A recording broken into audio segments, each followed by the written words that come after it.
嚼嚼益达好自在 ，get 职场好状态。本节目由益达无糖口香糖独家冠名播出。Olay 美白实力派，职场发光就现在，7天亮14天白。本节目由 Olay 玉兰油赞助 ，AI PC 出手 ，offer 轻松到手。本节目由惠普星 Book Pro 14行业赞助播出。自信每一面，带感赢 offer。本节目由百度帮阿达帕林凝胶赞助播出。持妆无斑味，实力更出众。本节目由雅诗兰黛 DW 方气垫指定赞助播出。蓝河超多乳铁蛋白成长 offer 马上就来。本节目由蓝河绵羊奶粉赞助播出。今天我们来发布课题6。现在我们有2个案件，实习生呢将会分成4个2人小组。同一个案件里面的不同组就是竞争对手了。明天早上我们会出差深圳。各位实习生欢迎，我们将会有2位实习生向投资者进行访谈。觉得其实我自己也比较想去问一下这个，我对整个事情其实也有了解了。既然你要想问的话，那我们过一遍。可以啊。罗老师，大气，达成共识。我妹妹她拿出来的遗嘱，她说她想要1/3。妹妹的遗嘱我觉得根本就不成立。我觉得应该以母亲离世以前的遗嘱为主。基本接受我就是22年我大姐那个二姐这个人，感觉比较虚荣，有势力这样子的。您这样其实说自己姐姐也不是很好的。不能去评价。内地的法律它就是完全是所有权是依登记为准嘛。这是之后去法院，就如果真的走到不好的那一步再讨论，我们就先不讨论这些。你不能因为当事人情绪不对就直接放弃这件事。所有权就是要争啊！你这个预期管理没有给他做好，他明天绝对会当场发火的。那你现在想怎么办？你现在已经花了30分钟来指责我今天。没有，12分钟。哇，这个真的。姐，别生气了，对不起。我当时情绪太激动了，行，握手言和一下，然后明天继续努力呗。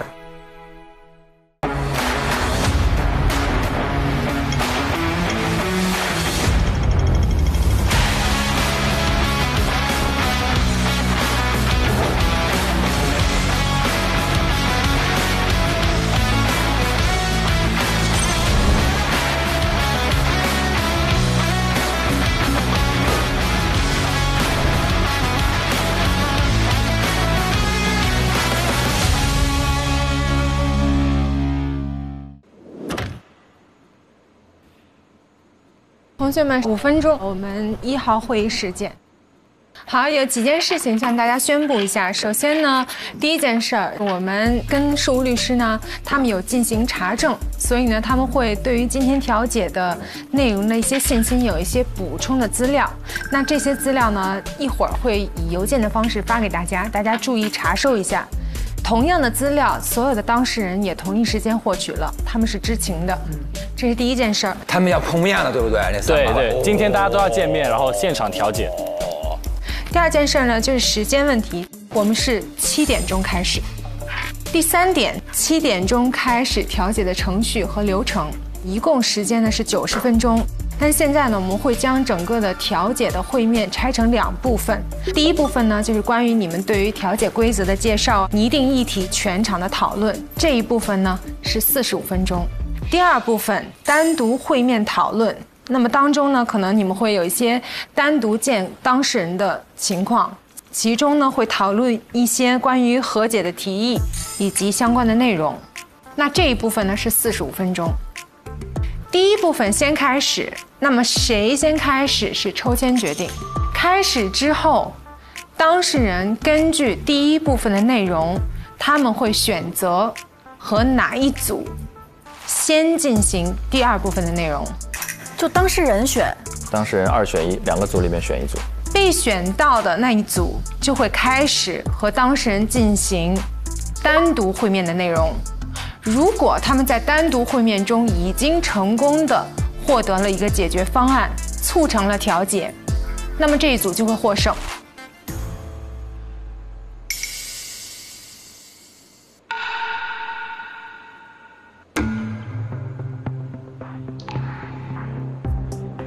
他们跟沟通完了一轮之后，当事人会选一组先跟他们聊。假设聊着聊着调解就达成了的话，那第2组就没有机会进去了，没有进了。哇，所以第一部分就很重要。其实也公平啊，因为当事人自己的主观意愿感受。如果他们没有能达成和解的协议方案，那么过了45分钟之后，第2组可以进行单独会面。如果2组都未能达成协议的话，那我们3位大律师就会根据学员们的表现进行一个审核。所以其实第1组如果已经达成的话，第2组就不用再谈了。对。好，其他问题吗？没有。好，那大家就可以去准备了。时间还是比较充分的，我们开始的时间比较晚。好的，谢谢安妮。谢谢安妮。计划有变。我以为是先单独嘛。那走，先坐小会议室。我们先统一一下战线，就我们今天不跟他们讲法律了。行。OK。等一下就行。好，来了。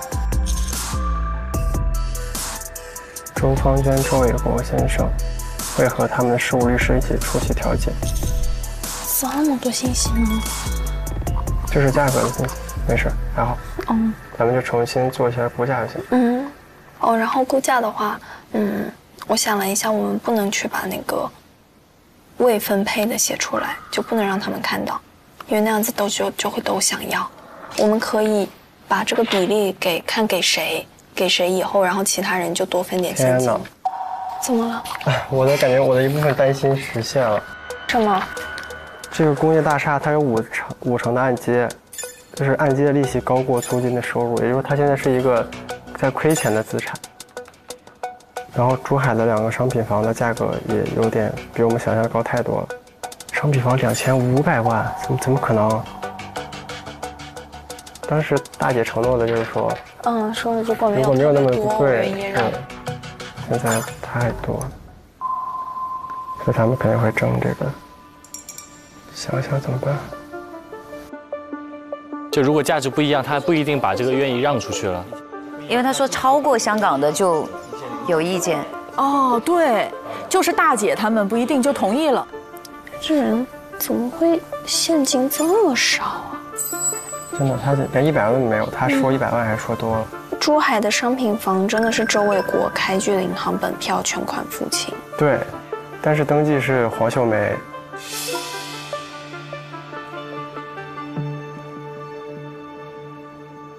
我们先把所有的金额算一遍呗，可以吧？你先给我报，我来算。我觉得这么看来，我们对于每一个房产的梳理就变得额外重要。对，而且昨天的梳理可能有些都要对的，因为房价有点改了。看一下这个价格上，就78万了。按你借500万，就是他有500万的贷款。感觉下变复杂了，要做数学了。但是这个问题，他说将800万和300万分别用线上转账的方式转给2间公司，那我觉得这也很正常啊，因为1100万怎么可能拿去打离婚呢？哪有那么贵的离婚啊？而且要转给公司的。对，那就我们不主张怀疑了。他只是就是一个普通的怀疑，我们在调解中就不要去提示。而且我们还不能在法律效力的层面上做过多的分析和建议了。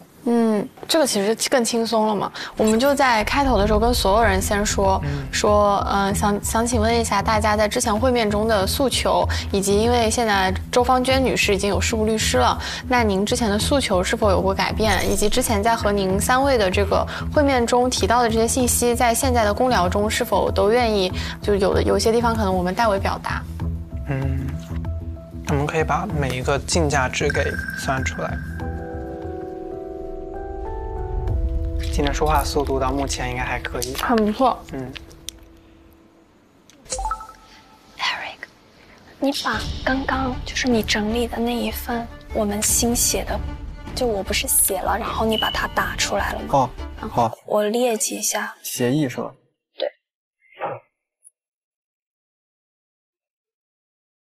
如果了解到这些很具体的信息，可能又会对我们更加的信任。对，但是我觉得这个主张就得改了。没有，意见表达与促成应该是在后面，我们先要展示方案。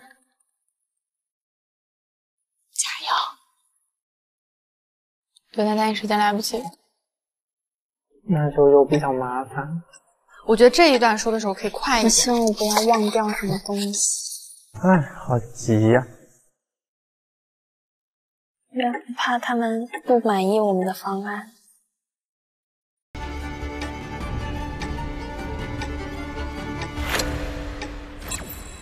来了，3D 来了。我们有点像戏精，他们来了。Hello， 你好，我们到了。Hello， 二姐你好。我应该见到你同事了，谢谢。对。哎 ，Hello， 你好，这边请。我们会有另一组先进行调解，他们在那个会议室，在那边。哦，二姐来了。客户到了。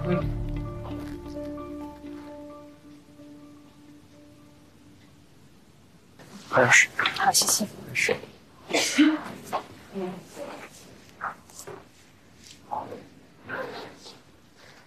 没事。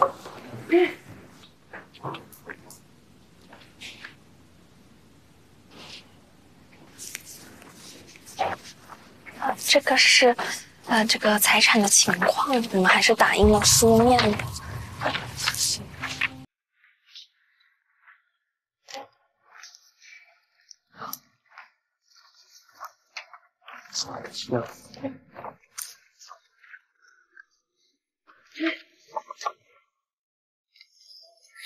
关键我觉得最难的就是这道歉，亲人之间让我跟你道歉这件事儿，或者你让他拿到他满意的那个部分，他也许道歉这部分他就不要求了。所以我反而觉得他有他的委屈，他需要这个道歉。照理说，我如果只要钱，我根本不需要提这件事。所以当面聊一聊还是很有必要的。坐在这边。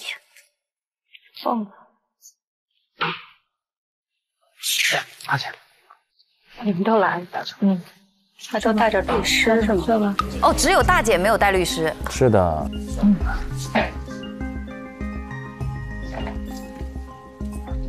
你好，这是那个遗产的情况，然后我们打印下来。什么情况下怎么会有这个？他们应该是基于我们之前就是有跟我们问答的时候，然后基于这个来做一个基本的调解方案。后续我们可以再进行一个协商谈判的过程。他这个其实就是把我们现在所有的资产的全部列出来，然后还要你要写上东西出来，在那上面填，就是生产多少，是这意思吧？周先生理解的，就我们确实是先只是列出了这些资产，然后进行了一个初步的草案的书写，就是方便我们等会儿如果达成了调解协议，我们就可以尽快的完成这样一份调解协议，就可以签字。明白。他们都有律师吗？没有关系，因为我们今天是调解，所以就是律师的话更多是解决一些法律问题，但是我们调解更需要做的是一个事实上的一个解决，所以就不用。这样对我是不是有点？不会，因为这个调解我们会主导，而且我们会平衡。律师的话不会参与这些太多。紫薇很棒，先打消一下。3位当事人，2位事务律师，你们好。我叫向志远，这是我同事商燕紫薇。今天呢，就黄秀梅女士的遗产分配事宜进行一个调解。今天调解会大致分成2个部分，前45分钟我们会进行一个公共的讨论，然后后45分钟我们会进行单独的1对1的讨论。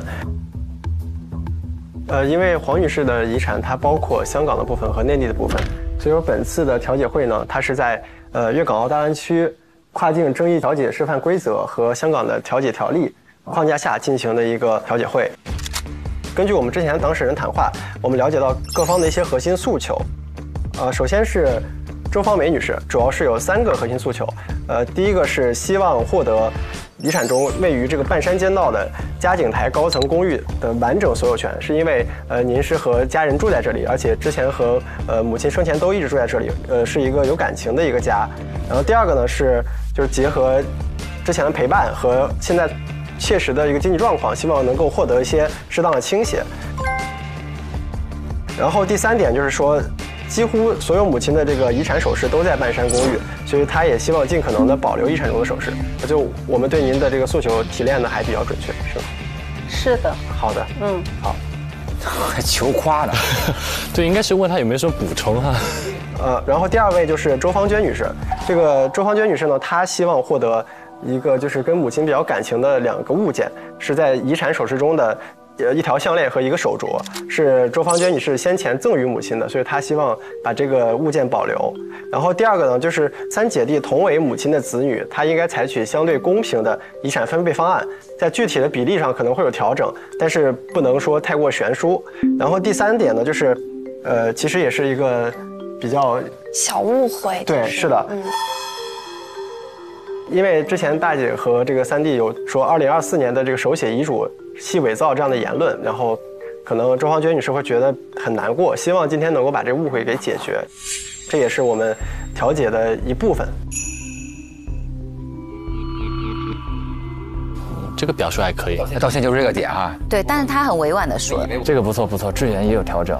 下一位是周伟国先生，他希望获得位于这个珠海市的一套商品房和一套别墅的完整所有权。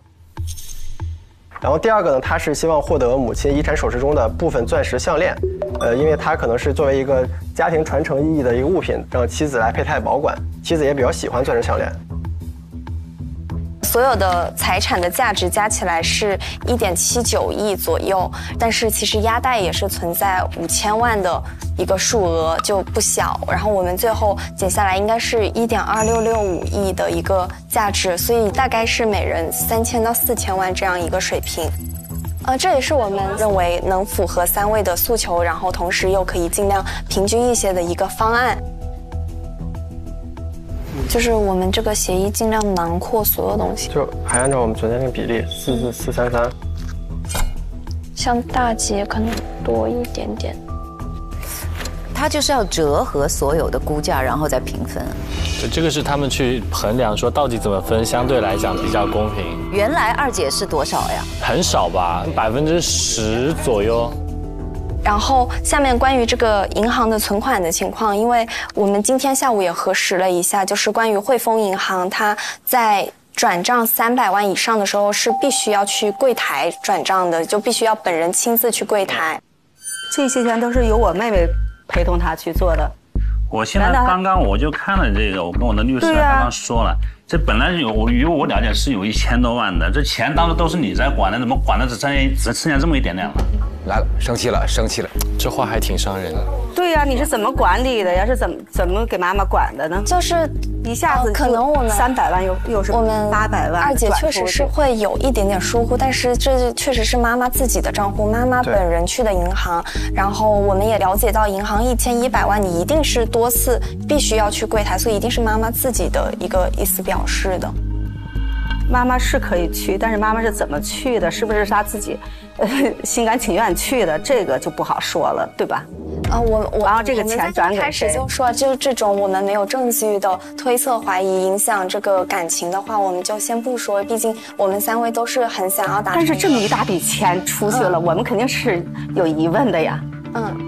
但是2姐不解释一下吗？其实她已经解释得很清楚了，因为是妈妈自己转。妈妈跟您签的2022的遗嘱是在3月22号，然后这个转账这个行为是在3月18号发生的。其实也就是说，在签遗嘱的时候，这个银行的账户里也就只剩下这100多万块钱了。是的，所以就是其实今天对3方我们有衡量过，就是最合适的一个结果就是通过调解，然后这样子可以完全的满足3方各自的最核心的诉求。然后至于另外的其他的资产方面的话，我们也会做出一个平衡。并且其实在前几天我们在会谈的过程中，2姐和周先生都是有表达出理解大姐，然后并且很感谢大姐一直在照顾妈妈，所以也都很愿意对您进行一些倾斜，并且会多给您分配这些东西，所以大姐也会收到这个半山的一个公寓，是大姐最核心的一个诉求。下面就是关于珠海的商品房，虽然写的是妈妈的名字，但是其实周先生是自己全款出的。怎么能证明是他全款出的？我们这里就是周先生已经拿到了银行的本票全款付清的一个证据。那为什么不写他的名字呢？这大姐说这话哇，大姐说的啊，大姐别说这话呀。大姐，你现在连我这个房子你都想争吗？那他就是不愿意。他不是想要那房，我感觉他是想要钱嘛。对，就你房子我最后肯定是给你住，但是那我明白个钱的部分你要都把这一半倾斜过来呀。我的态度很坚决的哈。首先一个，那个商品房是吧？就是我妈送给我跟我老婆结婚用的，她不放心，她放在自己名下的。那第二个那个就是珠海那个同心湾那个别墅，她也是明确表示送给我们的。现在也是一面之词呀。也证明不了老妈真的说过这种话。这要掀桌了，我感觉这很无奈啊，这没法聊啊。我们是把这个商品房作为遗产进行讨论了，然后但是由于周先生是全款出资，可能在周先生最后的新分得的这个财产上会有所减少，但是我们还是希望把这个商品房分到周先生这儿。其实您也有这个变化嘛，因为之前您九龙塘是70%的这个产权，现在也是给您补齐到100%，然后后续可能也不会有一些产权上这个买卖决定的纠纷。在总价值上，其实您看，跟之前22年的这份遗嘱它变化不是很大，而是一个更加均衡的一个分配。其实这个方案我觉得也是我们想了很久才提出的，大家都认可22年遗嘱的真实性，所以说我们就按在22年遗嘱的基础上进行了一些调整，更均衡的得出了这个结论。哎，二姐还没说话呢，怎么就认可这个遗嘱真实性了？就是很感谢你刚刚的综合大家的意愿，但为什么周芳娟女士修改了她之前的方案了？因为新的资料显示有一个珠海的房产是之前没有显示出来，不清楚状况的，所以现在我们有了更多的资料，所以她给出的方案就变成了我刚刚所说的按母亲的2024年的意愿。我想请问一下，您对于珠海的这个房子，是因为您认为它的价值很大，所以您想分，还是说您认为您以后会去珠海生活，所以想要这个东西呢？房产证是写母亲的名字，所以我个人就认为应该落入遗产的一部分，平均分配的意思。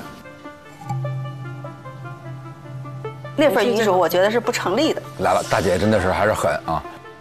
对，那份遗嘱在法律上是有瑕疵的，然后。对呀，你那份遗嘱是我妹妹自己手写的，而且我妈妈只是签了个字，连她印章都没有。我理解你的立场，但请你不要介意。我们的立场比较简单的，以我的理解，各位都是想增加母亲的遗愿。那按照最新的一份有效的遗嘱的话，应该平均分配，但这个方案应该偏离了平均分配吧？请问您是怎么得出这份遗嘱是有效的呢？对，请问你什么证明那是无效的呢？这个有效无效到底谁可以管啊？但是就是香港的话，它有一个遗嘱的那个条例，它本身对遗嘱就是有一个规定，说要具备哪些条件才是有效的。特别是在它那个正文其实不是他母亲书写，然后只是签了一个字的情况下，一般情况下应该还是要见证人的，所以确实有一些瑕疵在。因为当时已经是母亲的老年痴呆症的一个晚期状态了，她缺乏一个医生在场去证明她是有准确的自我意识，能够做出遗嘱的意思表示的。所以说，因为这两个关键事项的缺乏，根据香港的遗嘱法规定，这个遗嘱可能是存在效力瑕疵的，在法律认定上它可能是有问题。对，我们今天是调解，不是在法庭，我们应该没有权说哪一份遗嘱有效。假设没有遗嘱的话，起点都是平均分配的，那平均分配不就等于母亲最后的一份遗嘱的方案？结果上就是您的当事人他分得的财产大概是占总财产的3%，其实和33%的这样一个比例差别不大，有这样一个浮动倾斜给大姐是大家都可以接受的。对，周女士的立场就是按照母亲2024年的遗嘱平均分配3姐弟。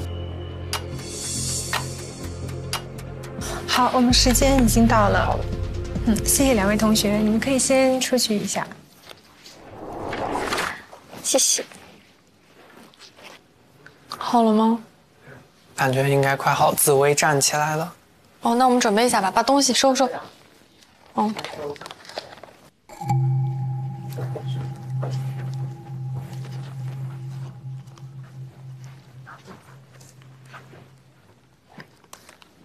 么说？我不敢说话，我感觉我一说话他们就着急了。他跟他们讲法律问题，然后那个律师就说我们今天不是来谈法律问题的，我们今天不是那个律师一直在提法律有效性，那他又我一说有遗嘱就是一个我说无效，然后他又说那我不是来，他就说他是有效的，我们说那法律上面确实是无效的，他就说那我们今天调解不是来谈法律问题的，对。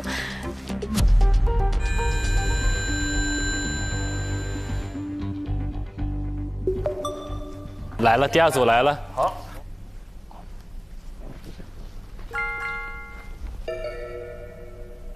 香薰，大家也饿了吧？我们准备了一些吃的。谢谢。没事。各位委托人好，谢谢。有些讨喜，谢谢。有点晚啊，累了。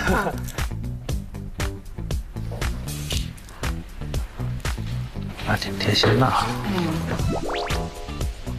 有用哦。那香薰是莫名其妙啊，吃的是可以的。对，香薰莫名其妙啊。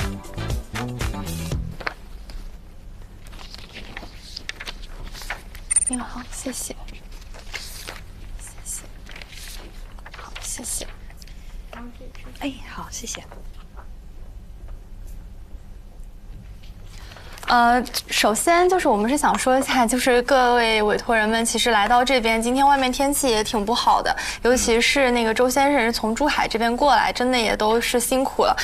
因为您3位其实自你们出去读书啊，然后各自成家以后，其实也应该没有这样一个机会，大家坐下来真的去谈一谈。虽然今天我们聚在这里的原因是因为去讨论这个遗产的这个纠纷的问题，但是也希望大家说把这个作为一个能够增进彼此了解的一个机会。因为我们不在法庭嘛，这是一个调解的一个环境。那我们其实也觉得可以当做就是在半山的那个公寓里面，你们是彼此相处、朝夕相伴的3姐弟，包括面前的这些小食，可能也是以前家里父母经常会买回来的一些食物。那个时候你们也会有各自很喜欢的食物，但是最后可能也不是一人独享，而是互相分享，最后大家都开开心心的一起吃完，也算是不违背父母最开始带好吃的回来时候的这个初衷。其实这也真的很像我们今天想要跟大家去调解的这个主题。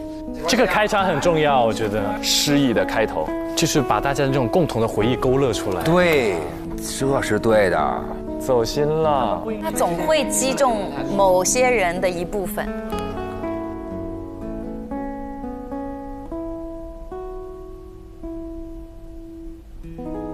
可能我们今天整一个意愿，我们有一个初步的一个方案，觉得可能可以协助3位达成这样的一个协商，然后我们可能就根据这个我们梳理的议题的这个顺序，一项一项财产的来一一的给大家过一下我们提出的这个方案，以及我们提出这个方案考虑到的原因。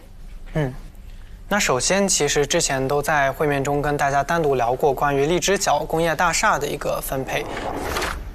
大家在之前的会面中透露出的意愿，其实都比较想把这个工业大厦平分的。那大家觉得这个是可以接受的话，我们就做一个记录。是的。大姐之前其实有说，是不是去工业大厦那边有看到过它的一个大概的景象？我记得您其实说过，这个大厦挺破败的，是吧？是，但是它也价值也对，破破烂烂的，它还价值不菲。对，之前和大家的聊天中，其实我们可能感觉到大家都想把这个大厦置换成现金的出售，大家还是这样的一个想法吗？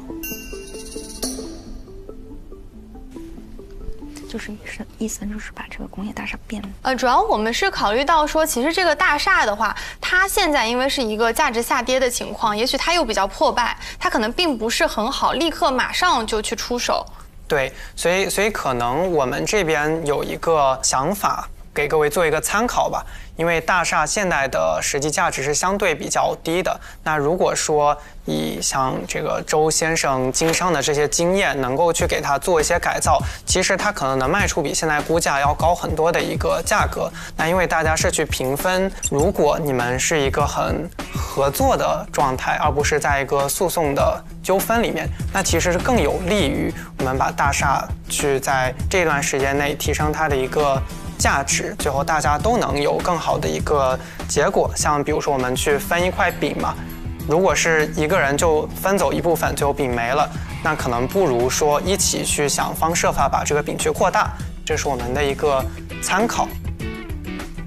哦，他们这个方式调得好哇！然后呢，后面想要和您3位聊的其实是关于珠海的这个商品房。然后这个商品房其实之前周先生也有跟我们描述过他比较强烈的一个意愿，是他觉得这个商品房是由母亲送给他的这份结婚礼物。但其实您3位也有拿到这个证据的材料，其实里面有说到，确实是2010年的时候由周先生开具银行本票全款去做的一个付清。那这套房其实作为结婚礼物的话，可能2位事务律师也觉得争议性并不是特别大。然后就珠海的这个别墅的话，因为我们有了解到，您也说母亲当时有经常会去居住，会去看您嘛，包括父亲也会去看您。这个别墅有没有可能其实更像是您亲情之间的一个桥梁，谁来都可以居住，谁来都可以靠近3弟。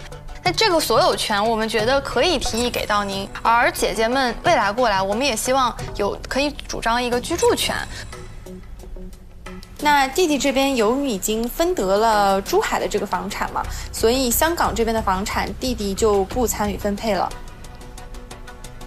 哇，这都是很有建设性的解决方案，漂亮。所有权和居住权可不太一样，但是情分上、心理上会舒服很多，把一家人拧到一起了。然后我们是想说，关于沙田的这个公寓，还有九龙塘的这一间公寓，其实我们有考虑到一个挺有趣的点，就是我们这2天有联系一下，关于这2套公寓的周围的这个房屋中介。你好，你好，就是我们在网上看到了一个沙田这边明城1期的房源。对，这2个我不太理解，为什么这个笔架山1号它价格贵这么多呀？九龙塘的公寓，它从面积上是1000尺，而沙田的公寓面积上其实是870尺。但为什么他们在这个估价上会有这么大的一个区别，甚至是2倍以上的区别？其实它的优势点是因为它是学区房。那学区房其实对于2姐来说，2姐是没有子女的嘛，那对于外甥女来说，其实她是一直是视入己出的。所以我们其实考量的是，对于您来说，这个九龙塘的公寓，其实实际居住的话，并没有说有非常大的价值，但也许对于姐姐来说，这个居住是非常不一样的一件事，因为刚好您的2位女儿已经25、26岁了，是的，可能未来马上就会经历成家立业，那可能很需要这个教育资源。2姐其实是不是也希望有一些便捷性，因为她太忙了。而这个沙田的公寓，其实它现在已经出租出去了，您不需要去找租客，您也不需要去说非要把它变卖掉。如果这是您一个人的财产的话，您只要去拿这个租金，或者您可以去居住，这是一个非常对您来说很实用的一个解法。所以我们做出了这样的一个提议。陈可儿组抓住了委托人的需求去分配房子，这一点考虑得很好。他就不能按价格去抢，是按实用性去说服人。火药味儿的就少了很多。他没有拿钱在说事儿了，讲亲戚。然后我们下一个可能想和您们说一下关于半山的公寓的事情。对的，这个半山的公寓，其实大姐在之前的沟通中有和我们非常明确的说，是希望能全部的这个公寓份额都是归到您的。那其实我们也了解到，大姐和孩子，还有孩子的外婆，也就是你们的母亲，是一直都住在这个半山的公寓里面的，相信对这个房子是非常的有感情的。所以说，我们其实是比较希望，就是按照之前大姐的意愿，我们把这个中环半山街道的这一套公寓去分配给大姐。这个没意见啊，这个可以接受。然后我们可能想跟大家再聊的就是这个关于金银首饰、翡翠和玉饰的这个。这个母亲的这些金银首饰什么呢？基本就是在我这个房子里边。那我是觉得，他都把房子给我了，而且他也都写了这些，那我觉得是都应该。大姐这样子，那个首饰，反正你看有那么多，我昨天也有跟你们提出来，就是那个钻石耳环和项链，我是说实话，就是我太太比较喜欢，说实话吧，我就想你这样说吧，你要是说你女儿喜欢，我是没有意见，但是你要说你太太喜欢，那我觉得我是不会给她的。又回来了，完了！因为自从你们结婚以后，他都没有来看过妈妈，是不是？你还说给他留着这个有什么意义呢？一点意义都没有。怎么没意义呢？他这个就是说是你要说你留着，或者说是他们。你得的都够多了，这么一点你还跟我来争，你真的是啊！其实呢，我们是觉得这个争吗？对，这个不是跟我争吗？你这不是跟我争吗？啊，稍微冷静一下，大家。对。你小的时候是谁带你的？你都忘了是不是？哪有老婆戴在身上好看啊？我看的也是个念想啊，有什么问题吗？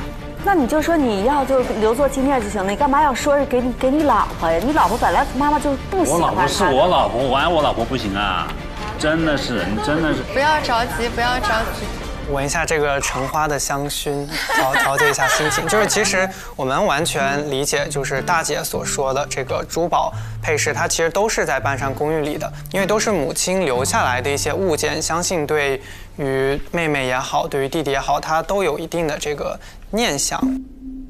那其实还有一个需要讨论的财产方面呢，就是关于母亲留下来在汇丰银行和中国银行这边的一些现金。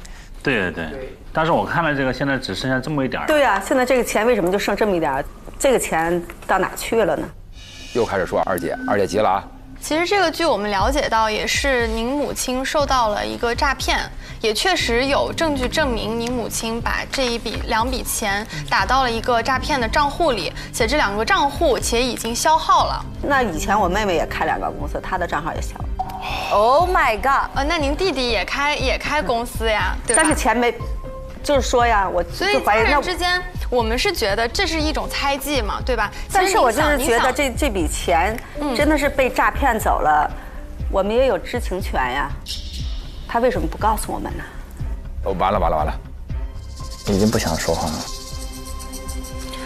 因为可能母亲也有跟二姐是不是有说过这个事情，觉得也不是很想，因为毕竟也是母亲自己的财产，并且我觉得如果我是一个被骗了的一个这样的母亲的角色，我觉得挺不好意思的，造成儿女的一个担心，觉得挺尴尬的。但是我觉得这个也是我二妹的一个疏忽。对，但这毕竟是母亲的账户嘛，对吧？其实二姐能做到的，她已经其实都做到了。然后就是刚刚其实关于现金的这个议题，我们还是可以继续再聊一下。按照之前的一个22年的遗嘱分配是给弟弟的。但其实我们之前的这个分配方案里面也看到，珠海的别墅本来应该是由姐姐占其中的一半的。是的。那我们也想和周先生这边沟通一下，有没有可能就是把香港的这一部分的现金都给到姐姐，因为姐姐她的家庭的这个可支配的现金数量可能没有您这么多。那如果给到姐姐这样的话，姐姐的压力会小很多。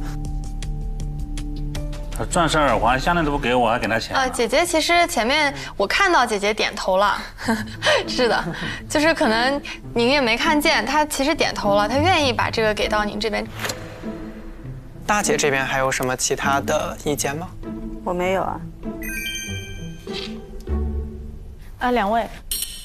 因为你们刚刚给我们这个分配表了，没有详细的列出来每个人的总数有多少。那我刚刚粗略的计算了一下，另外2位如果没有算错的话是6000多万，我客人周芳君女士只有3000多万。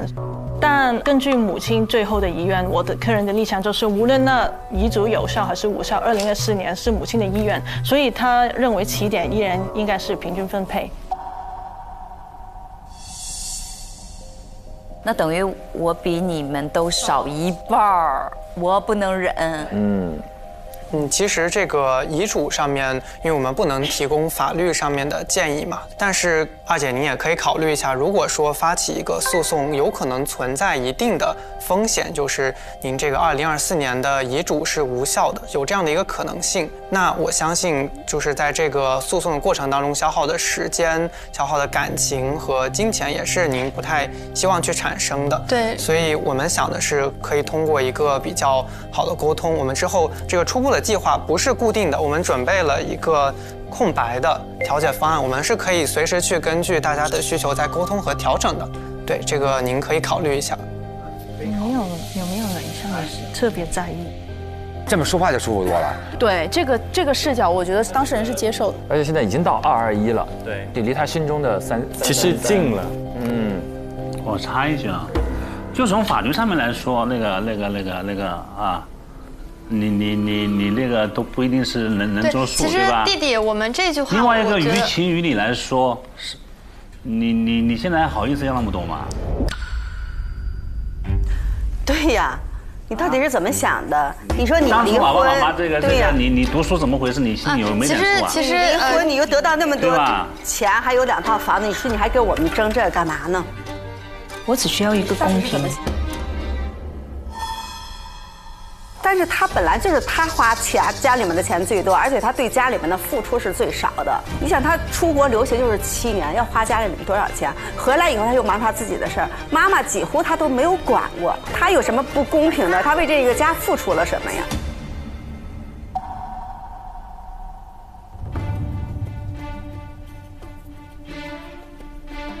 对，我其实想替二姐说一句话，我们完全相信这份遗嘱是在全真实的环境下，包括您所述的事实信息全部都是真实，不含有任何欺诈的前提下，我们其实觉得在当时定遗嘱，他的那个愿可能更多的是希望您3位不要产生纠纷，他不希望让你们觉得有任何人被偏袒了或者受到不公平的对待。其实真正他的这个愿，可能更多的是在这个情感上的一个愿。把妈妈搬出来还是对的啊。咱们坐在这里，没有一个人是律师。在今天接触到这个遗嘱之前，没有一个人真的去看过遗嘱条例里面要求的效力，第5条它的效力到底是什么。其实这个事情对于二姐来说，她并没有想过这个遗嘱的效力要怎么样。她当时其实想要的就是一个公平。她现在想要争的其实是一口气。其实您2位有非常幸福的家庭，有非常好的伴侣，有非常优秀的女儿，而二姐其实是很孤单的。天哪，我的个妈呀！我觉得一个就我们也是有过留学经历，其实知道有一种对家很渴望，但又很害怕触摸的那种感觉，就是可能你出国留学过很多年之后，你觉得父母会说兄弟姐妹对你就没有那么了解了，然后你觉得其实你回来以后你很想靠近他们，但是真的非常陌生，就这种感觉，我觉得其实可能二姐心里是，哇塞。都共情了。而且其实父母都是希望孩子能够有事业上很出色的成就嘛。当时决定让二姐去留学，想必也是就是寄予了很大的一个希望。那是他自己闹的。父母没有办法了才让他去的。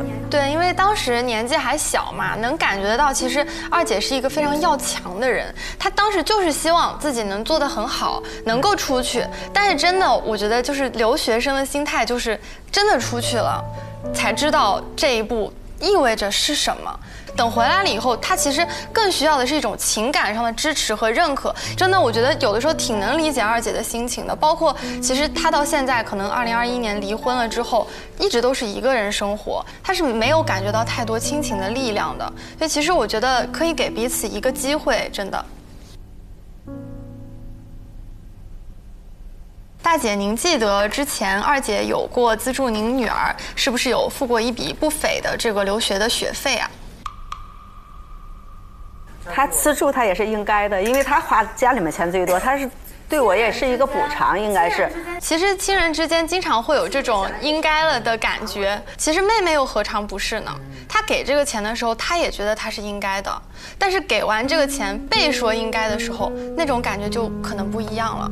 哇，这句杀到了，细腻。就像如果妹妹在高中的时候您照顾她，然后她突然说长姐就是乳母呀，您也是应该的，那您哪怕是主动去照顾的妹妹，那一刻你的内心又会是怎样的感觉呢？应该也是觉得挺难过的。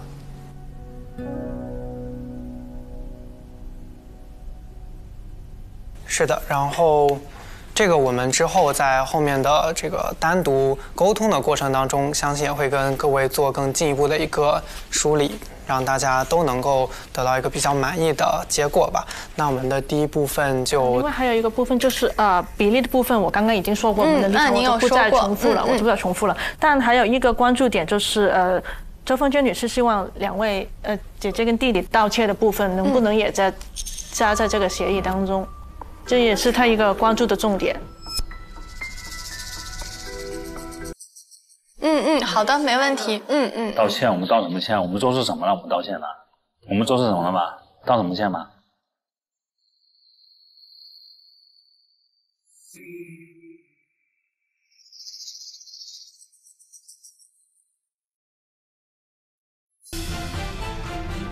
我们之后会跟各位再做更细的一个沟通。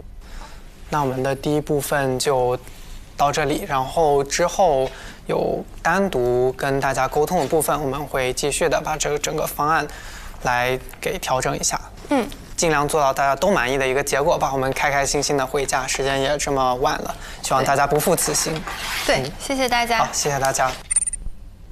好，谢谢2位同学，你们可以先出去一下。这个粥的话，吸管插进去就可以。小心一点，有可能会溅出来。OK，Thank you， 谢谢，谢谢，谢谢。缓解一下哈。哇，很棒哎！我觉得可儿，他可以，他直接第一个 offer， 可儿是肯定拿了，就看另外一组了。好，我们现在即将会进行第2部分的调解。那你们会自己选出来，想和哪一组的同学先进行第2部分的调解？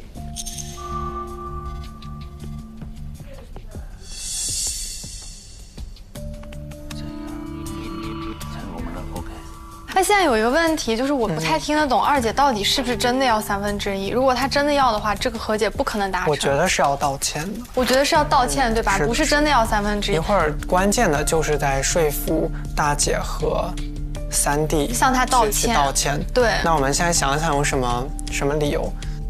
一会儿如果真的要进去的话，就要攻克2姐。别让他再要求道歉。我觉得今天他有这些疑问，我们就问他原因。我们只有问到原因以后，才知道要怎么去解决。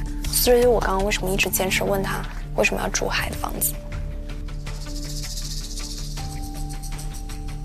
他确实一直没有怎么表达过自己的想法。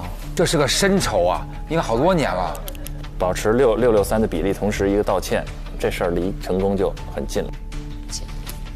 请等着，我们休息5分钟，大家可以吃一吃，吃点东西。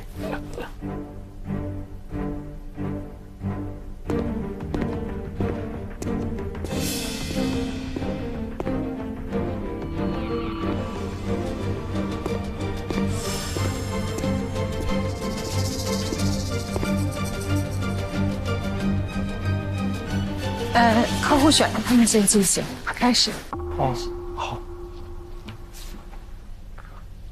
没事，陈可儿组优先，但他们确实做得好，他们当然毫无疑问。安妮大律师好，客户选择了你们先进行这个单独会面，所以我们现在就要开始了。好，我们回去拿一下资料。好，当然可以。然后你们想一下怎么就是跟哪一位先聊，然后那其他人就是不可以反复的切换。可以。好，谢谢。我觉得不见得是坏事。调整好情绪，没事儿。我没事儿，好吧，那这就只能自由发挥了。好，重点就是道歉，重点就是道歉。是的。然后再跟他们确认一下这个方案。好，走，他走，加油，最后一冲，加油。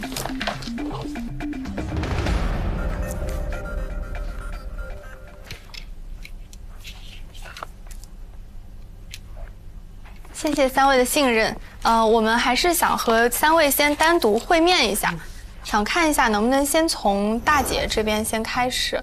哦，就我们先回地下室这意思吧？啊，对的。您可以先稍作休息，把这个吃的带着，可以先吃点。谢谢。单独，一个一个来。我们是想先说一下关于那个网贷的那个事情。首先，这个现金其实我们在整个主张里面，主张也是留给您的嘛。是的。我们是觉得这个事情可能就，对于您来说，是不是就不要再太多的去提，去可能加深对于弟弟对于这个钱的这个印象也好，或者说什么别的也好，可能不利于您去拿到一个现在这个现金。这是第一个考量。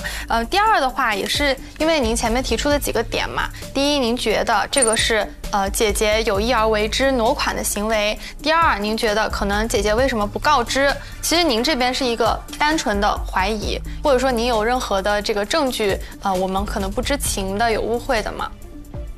那倒没有，对，是吧？所以其实这可能，只是一个没有太多依据的这样的一个怀疑。那可能这样子的一个怀疑只会加深彼此之间的误解。您可能就觉得二姐就是这样一个人，她这个人就是一个很冷血的，像一个机器人一样的人。但其实您回忆一下，您觉得她会是这样一个人吗？会是这样有意去挪用的一个人吗？如果她真的这么在意金钱的话，他其实也当时不会主动去做这样的一件事情了。是，就是他很主动的想要和您的孩子都去建立一个亲情的关系。因为刚刚其实是说到这个学费上面您的一些反应的时候，我看到二姐其实她并不是说很愤怒的起来和您去做一个回击，她是真的很伤心的这样的一个表情。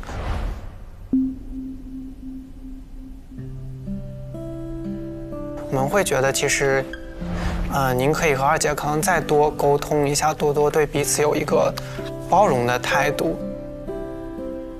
您的婚姻非常幸福，您有2个非常优秀可爱的女儿，但是其实对于二姐来说，她现在可以说是没有任何陪伴嘛，尤其是在现在50几岁这个年纪，她其实回头看，觉得最珍贵的，其实就是兄弟姐妹之间的感情。我真的觉得很能理解她，包括那天她其实我们单独会面的时候，可能您2位不在，她就没有那么多的伪装，或者说那么多的这个铠甲，她很真诚的告诉我们，其实她在意的就是亲情。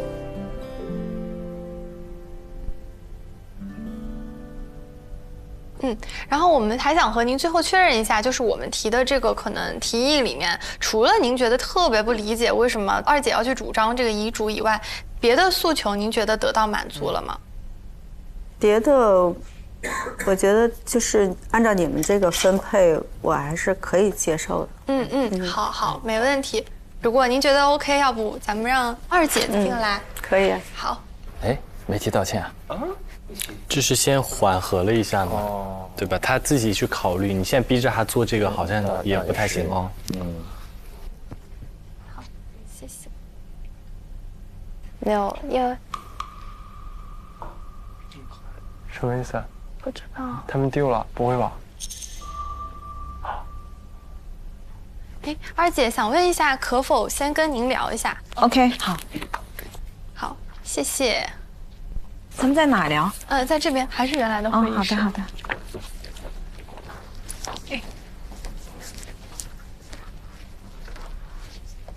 我问一下他的诉求到底是什么？好。好，周女士，刚刚我们也跟您的姐姐有聊了一下，其实我们感觉姐姐可能在和您和弟弟在一起的时候，会是一个有点像那种长辈的角色，有时候可能她说话会有点直接，那她其实真实的想法可能并不是这样的，只是说以一个这样的角色，那她可能习惯了这样的说话方式，那因为这种方式呢，可能会让您觉得有一些委屈，这些我们也都跟姐姐有沟通过了。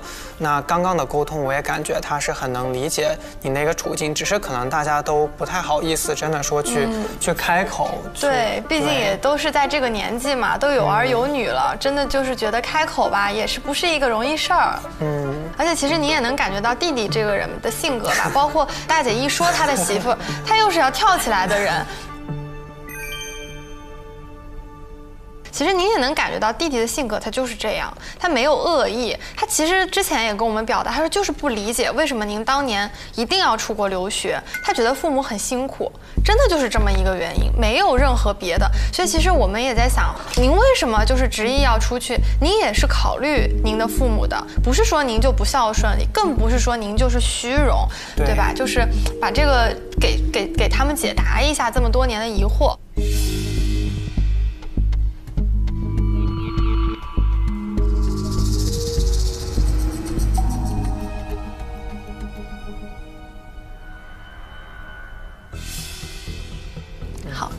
但我们还是想和您再去确认的，就是您如果得到一个道歉，是不是还一定要去对抗性的主张所有财产1/3获得？如果说您的姐姐弟弟给您非常诚恳的道歉，并且诚恳的相信您、支持您，您是不是真的要继续保持这个对抗性的诉求？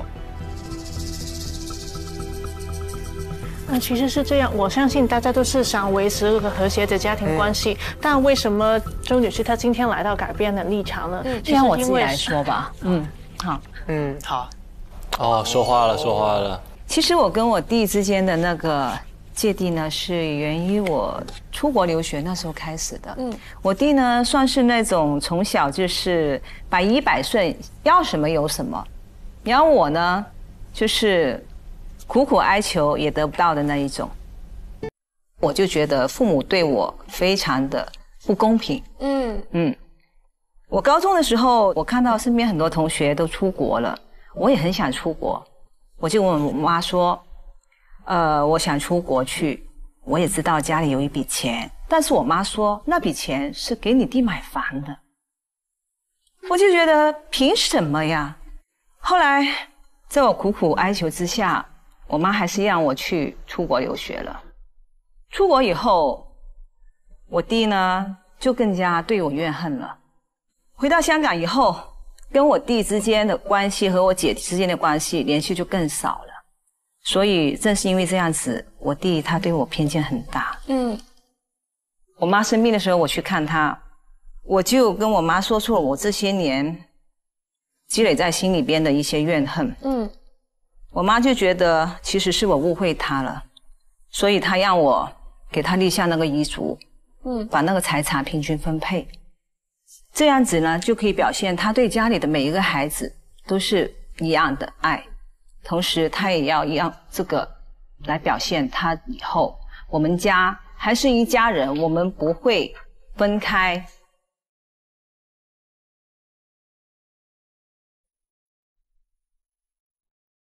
其实我对我妈的财产我并没有太大的要求，我只是希望我姐跟我弟呢，他们给我一个道歉。因为他们当时说我逼我妈签下那份遗嘱呢，是因为我强迫的。我理解。对，这个对我名声上来说是一个很大的侮辱，我必须要他们还我一个公道。同时呢，我送给我妈的项链和那个手镯，我必须要拿回来，那是一份情感的珍藏。明白。就是这样子。我们刚刚跟二姐和大姐都聊了，而且二姐其实您很大的一个误解就是您觉得她是为了钱来的，觉得她是一个虚荣的人。她真的很想出国吗？真的很想让父母辛苦吗？真的很想用您的钱吗？都不是。他要的其实是一个公平，一口气。他是一口气，包括现在这件事情，他到病床前去问母亲的其实是您有没有偏心。母亲最后立了这个遗嘱，他想要证明的就是母亲没有偏心。这个遗嘱的有效性对他来说不是去瓜分遗产，他知道没有法律上的效益，但是他要证明的是母亲在里面说的那句没有偏心，他就是想要证明他不是那个被舍弃掉的那个，不是说永远偏向另一方，而他就是那个不重要的人。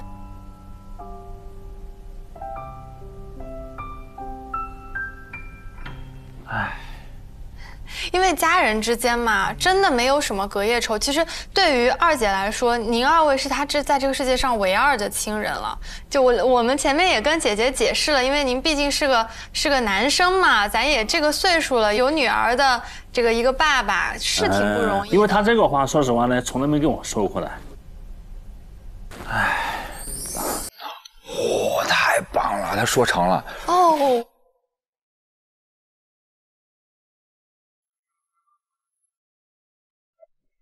拿餐巾纸，有没有餐巾纸？这边怎么了？他开始哭了是吗？对，他开始哭了。猛男落泪了。能把人聊哭成了。因为说实话呢，大家都是对吧？都是一个母亲所生的。真的，以前我对他就是这个，他读书真的是，本来我们家本来都是比较穷的，对吗？刚刚有点起色，把钱就要花了，是吧？可以理解。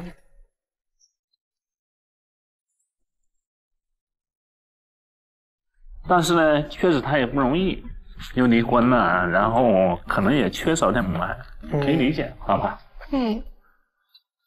所以我其实我是很不理解他，就是他自己离了婚，又没个孩子，说句不好听的话，以后他老了什么的，那是不是我的2个女儿还有可能去给他去养老啊，干嘛的？这真的挺感人的。您说这句话，可以理解，好吧？可以道歉，好，没问题啊。好，谢谢，谢谢。那我们觉得可以叫所有当事人回来。大家都回到我们的现场。谢谢，谢谢周先生，谢谢周先生。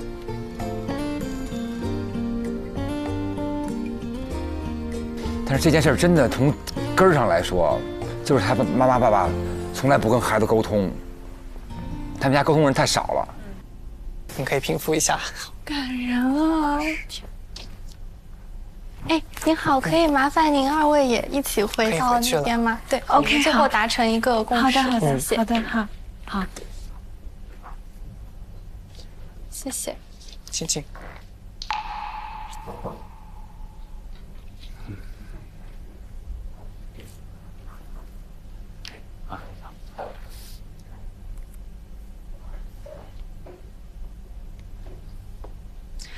我们其实理解3位当事人的心情，其实都需要平复一下。可能真的很多年没有过这样去袒露心扉，对，去互相把以前的矛盾说出来也好，或者是说，我觉得由您3位自己说吧。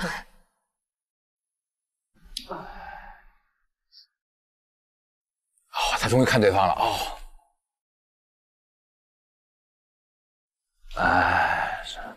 二姐，说实话，其实我们平常沟通的比较少。今天通过2位的叙述啊，我觉得你也不容易啊，确实对你误会，不好意思，抱歉。来吧，抱一下吧。好多年没抱过了啊。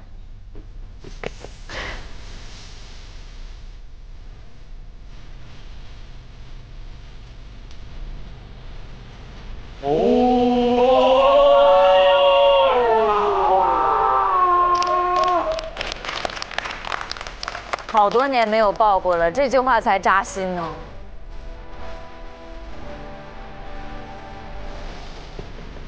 谢谢你的理解。其实我现在也是挺理解你的，确实自己一个人过得不容易，然后你也对我们家帮助挺大的，希望你记进去。谢谢姐。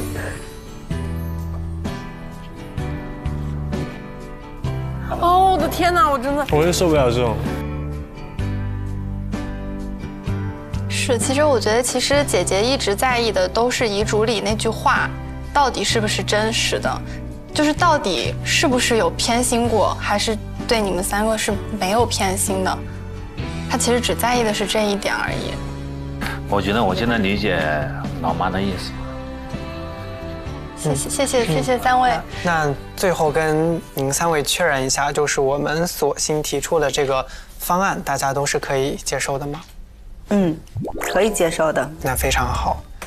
好，那大家都可以接受的话，其实我们也非常祝贺，也非常高兴嘛。就是这一次晚上也不远，像周先生从珠海跑过来，我们替大家解开了这个家人之间的心结。其实我们也认为是家和万事兴嘛，希望大家也能回到像小时候一样，大家互相扶持帮助，大家都是在社会上非常优秀，对社会有贡献的人，相信在一起一定能让整个家庭都得到更多的亲情和陪伴。好的，也非常感谢两位。非常感谢。那我们调解今天到此为止，恭喜各位，送一下，谢谢。好。可儿可以拿到 offer 了，应该一定可以，可儿值得。怎么会有这么棒的实习生啊？看出结果了。谢。这是达成了。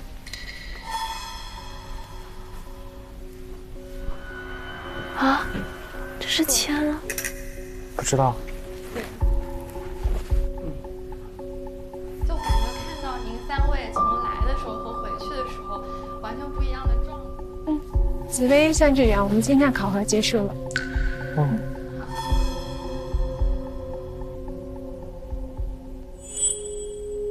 太强了，对手太强了。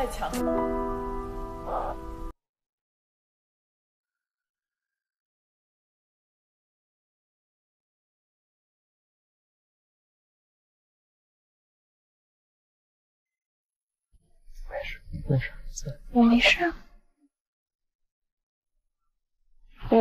你有事？我主要觉得有点可惜，因为如果我们去谈的话，其实是有机会对我的。我觉得他们因为是没在现场看，他们要看了不会觉得遗憾的。这得服。你的食物有效吗？啊？你的食物有效吗？他们没吃，反正。太感动了！哇，你们真准备相分？天哪！志远，这个时候意识到情绪的重要性了。哦，已经12点了，我觉得今天真的是最有感想的一天。不像之前跟法条度过的冰冷的夜晚，真的是很温暖的一个夜晚。你真的很适合这个课题。我也觉得。好，同学们，今天的考核已经全部都结束了，大家准备查收邮件。好的。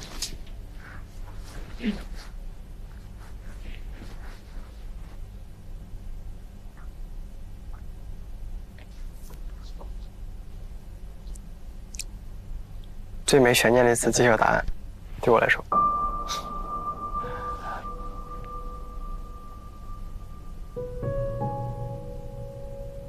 这个留学费用你们是怎么问出来的？就是女儿的学费用。问了他就说了呀。你问女儿的情况是吗？我们问了很多，你可以看我们写了多少，我们写了2万多个字。看眼睛了吗？你看我们一开始开篇写的第一段，我觉得就已经很打动人了。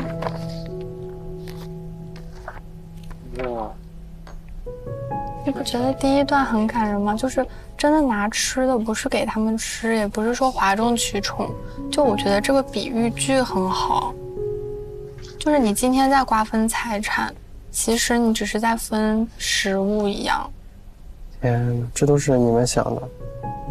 对啊，我们真的已经想很多了。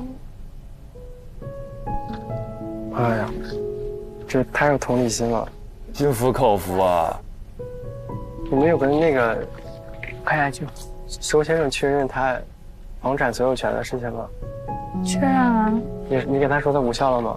我跟他说别墅无效，我说别墅不是一个礼物，只是一个父母和你之间互相看望的桥梁。但是在法理上是属于。你觉得他听法理吗？他根本不听。但我们又不能给法律意见，我们不能给法律意见。对，因为我们是调解员，我们不是 qualified。所以我想通过事务律师的嘴说。终于有人跟他说这句话了，这人没人听这个。你不能这么说，因为你不能判断这个东西到底属不属于他。那你不是可以给？哦。他终于知道紫薇想什么了哈。行吧，陈可儿能够听见我们的掌声吗？咱们给他呀！掌声！陈可儿，好吧，超级棒！终于的情绪价值给的也很够。终于等到你，这句话真的是开始了。这组高光了，这一集绝对高光，太厉害了！此起彼伏，向前递进，环环相扣。哇，他太酷了，因为他聊天的方式跟我比我强多了啊。但是说那个技巧，我之前是很明白的，就是说你先把对方的心里话。先说出来，对他甚至把对方的恨都说出来过，像手术刀一样，一层一层，把所有当事人心里最介意的那些点。我懂你是吧？而且他最后中间还有一段共情到他自己留学生涯的时候，他自己眼眶也泛红。那一下他也想到他自己异国他乡，他那个动情是非常真实，而且一下让2位没有过留学经历的大姐和弟弟一下就感同身受。而且他们中间还准备了食物，做了香薰，这些小细节你看了之后观感怎么样？食物是很棒的，香薰是没有必要的。有点多余。没有，但是也有作用的。那个钟宇说，先闻一下我们的那个香味。那个香薰后来起到奇效了，起到作用的。哦，我看到他们买的都是以前小时候喝的红豆冰。哦，所以食物是有讲究的，是吗？对，是属于香港人的儿时记忆。红豆冰就是小时候都爱喝的一种饮料，大部分人都喜欢喝。哦，这么细啊！从味蕾上拉回儿时的回忆。对对。哇，这做细节做得太细了，无懈可击啊，真的。刚才蛙哥是不是都掉眼泪了？真的，我就是好像真的很能带入他的那个情景当中。他那个年代发生的事情跟我们那个年代很像，他讲的情景好像就是我们成长过程当中，当时想出国啊，一些兄弟姐妹，就是都很像，非常像那个年代想的事情差不多。曼姐家里有兄弟对不对？我有，我也是在中间的。哦，我也是。老二。哦，你也是，我也是。但是我觉得，偏心肯定有的。就因为10个手指都有长短嘛，而且每个人对每个人的喜爱也不一样。小时候可能会不理解，但是长大以后，我觉得也应该明白这个事。对，它是阶段性的。就比如我喜欢你多一点，我没那么喜欢他，这个很正常，没有全部都一样喜欢的，不可能的。所以小时候的事，我觉得不应该带到长大以后。长大以后我们长知识了，就应该体谅父母，父母也是第一次当父母的。所以我觉得他们也没有绝对的做对的，没有绝对的做错的。我们子女啦都是有错有对的时候，那为什么你要就那么执着呢？我觉得。对，我们觉得兄弟姐妹都是开始从小到长大慢慢理解，爸妈都是尽力做到不偏心这个，但总是就是其实自己心里面知道，这父母其实都爱我们的。蛙哥也是哇，我看他哭了，我感觉我也要泪奔了。你能不哭吗？怎么了，蛙哥？蛙哥，这情到深处是吧？都是，反正就是百感交集。哇，咱们这个是眼泪一来，咱们就是停不住哈。没事，咱们慢慢的啊。因为可能你就小时候的年代，就是家里都不是很富有。是的。那你不可能把家里的钱都平均分配给几个小孩的嘛。其实把所有东西直接的说出来，反而好像刚才的直接吵架反而挺好的。吵了出来的原来就知道了，是这样的，那就没有不开心的嘛。明白。柳岩姐好像家里也是有兄弟姐妹。我小时候被我妈哄得很好，她每天跟我说，手心手背都是肉，我对你跟你哥哥的爱是一样的。有哥哥啊？对，我跟我哥差4岁，所以我打小很好糊弄，我就一直觉得是一样的。后来直到30多岁之后，我才知道，有一天我才知道，原来偏心这件事是真实存在的。那一天我跟我妈妈发生了激烈的争吵，然后我妈承认了她偏心这件事，她说，你哥哥比较辛苦，他要打工，而且他有孩子要养，然后有自己媳妇儿，然后也要在家里照顾，也没有办法出去挣钱。而你的经济收入比他好，你的工作又好，你什么都好，那我当然会比较偏心和心疼哥哥一些。其实他说这句话的时候，才是我崩溃的时候。我就说，妈妈，你知不知道这个家里最可怜的人是我？我天！别说，没法录了。因为我说哥哥有家，而我什么都没有，我是一个人。然后你还要偏去哥哥那边，我就觉得我是一个人，我什么都没有。然后那个时候我就觉得很崩溃。可是当我们互相坦诚了，我就说偏心就偏心好了。你要知道，父母偏心并不代表他不爱你啊。就是你不能否认他对你的爱，你计较那30%还是33%、3个点，有的人很计较，会把它放大，你就会有怨。可是如果我接受这一点，但是你还是爱我，对，就没有所谓。是。然后我要更爱我自己，所以我这几年我就想得很明白了，就那一瞬间的时候，就说哇，你居然你承认你偏心，小时候你都骗我，哇，原来你觉得哥哥更可怜。然后你真的没有把关注点在我身上过吗？我才是最孤独的那个，就像二姐的那个心态一样嘛。就是她离了婚，没有小孩，然后她的弟弟和大姐都说你最不缺钱的，你争这个干嘛？所以我有时候我也能带入到二姐那个心态里去。难过是他要的只是一点爱。等一下，难过是，我说难过是偏心跟被偏心都难过。哦，怎么了，蛙哥？你以为你以为被偏心很好，被偏心也很难过，这样被偏哦，有负罪感吗？对，对不对？会有一点点都不舒服。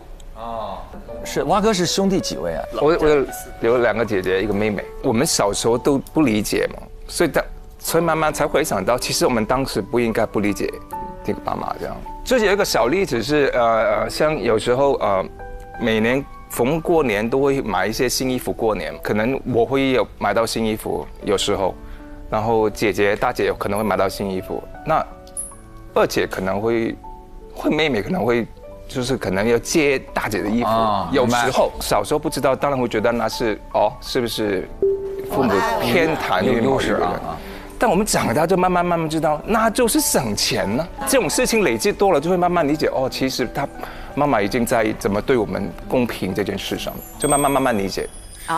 小时候我都穿我哥的衣服，难以想象。穿到3、4岁，我爸受不了了，他说她毕竟是个女孩，你再这样把她打扮，她以后就像个假小子。但是我觉得这一切特别动人的点，就是在于这些细枝末节，感觉是阴差阳错的事情，塑造了我们每个人的性格。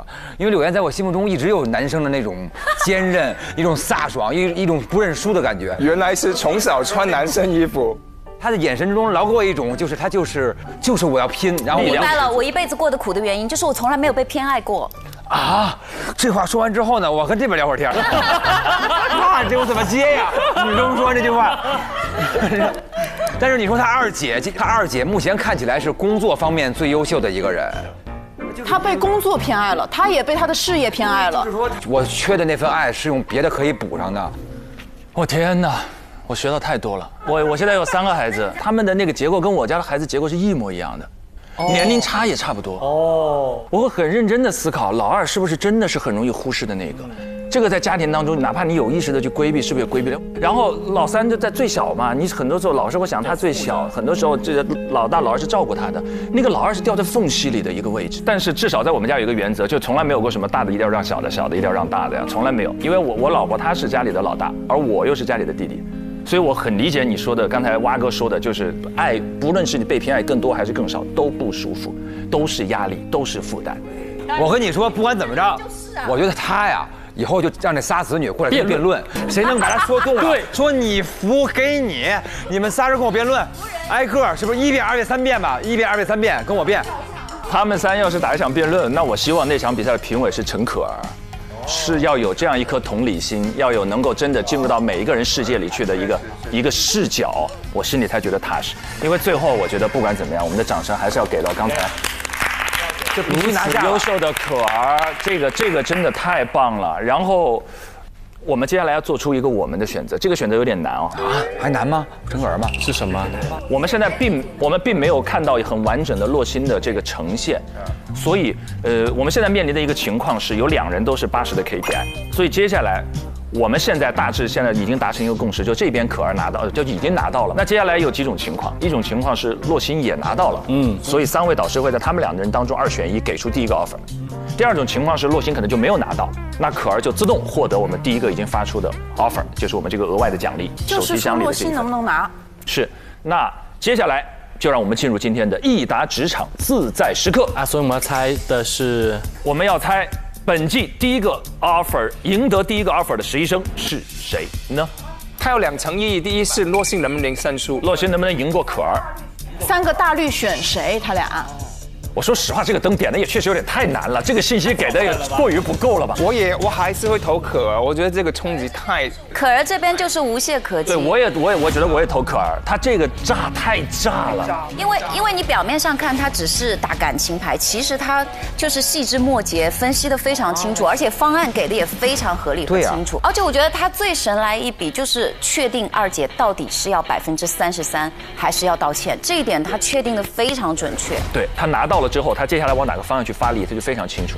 而且他还有很多建设性方案的提出，对，包括它里面有更多的去打电话问这个房产的情况啊，学区房的分配啊，他都说到大家心坎儿里了。他的每一个方案，对面几乎没有反驳，因为找不到点反驳。你想反驳的点，他都帮你考虑好了，这太细腻了。我说句实话，我第一次看完这个调解之后，更新了我对调解的了解。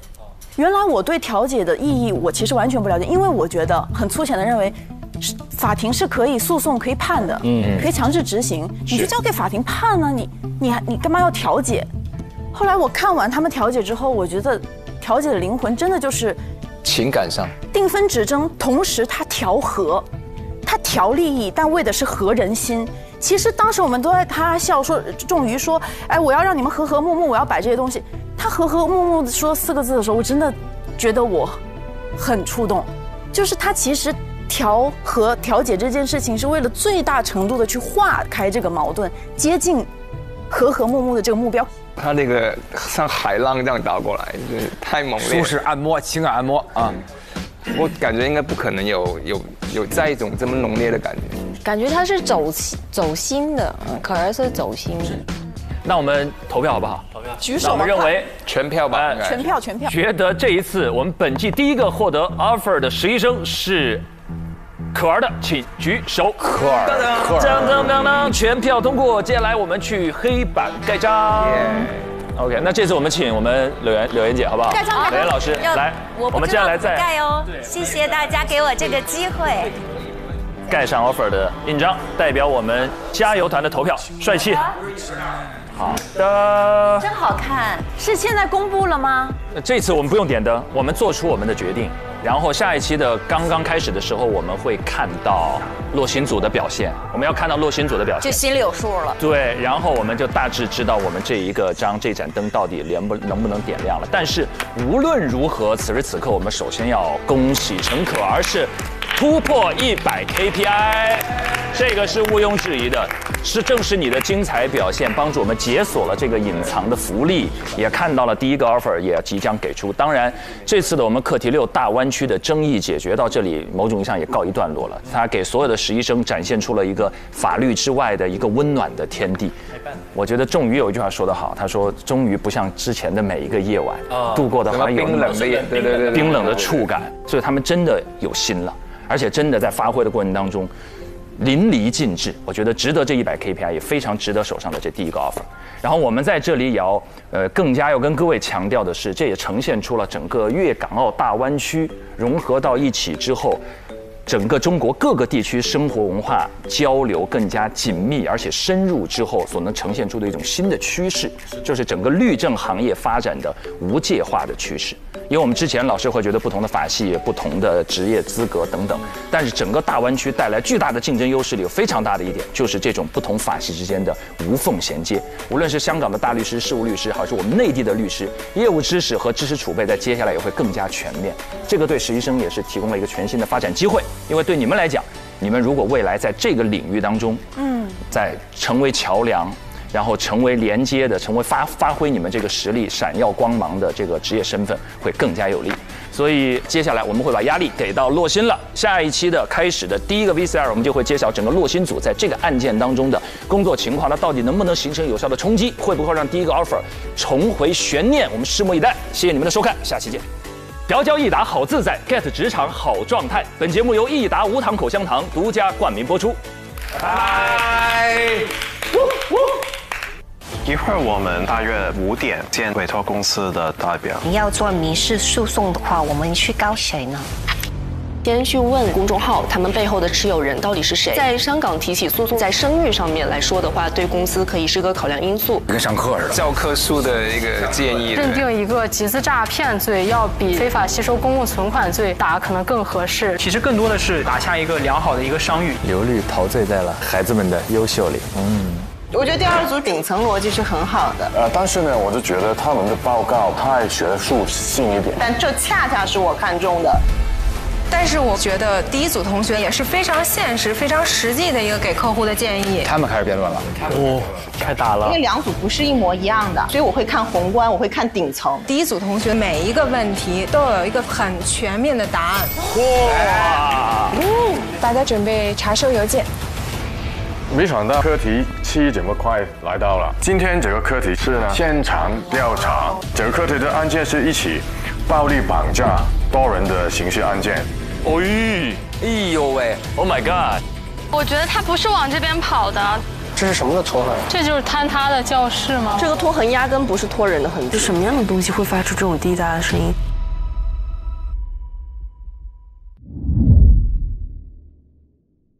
？SVIP 用户每周4、周5中午12点更新正片，每周6、周日12点畅享加更和 Reaction 陪你看 offer。VIP 用户19点更新，每周1还有不定时加更等你来，周2、周3还有更多花絮预告刷不停。99益达好自在 ，get 职场好状态。本节目由益达无糖口香糖独家冠名播出。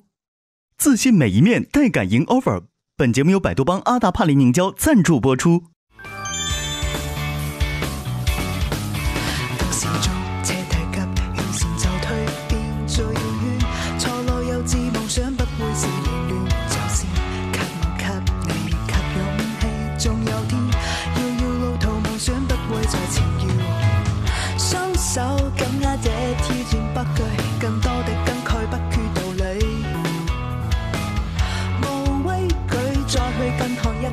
再一次挑戰我嗎？競技會在哪方？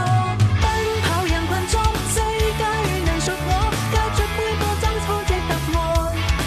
無懼那也天可會踏破，精彩每一步，這一生痴心夢想，誰會在意它？奔跑人群中，世界能屬我，交出杯波爭錯這答案。無懼那也天可會踏破，精彩每一步。上微博参与令人心动的 offer 议题辩论，畅所欲言你的观点。更多精彩资讯尽在新浪娱乐、微博娱乐、微博综艺、新浪综艺。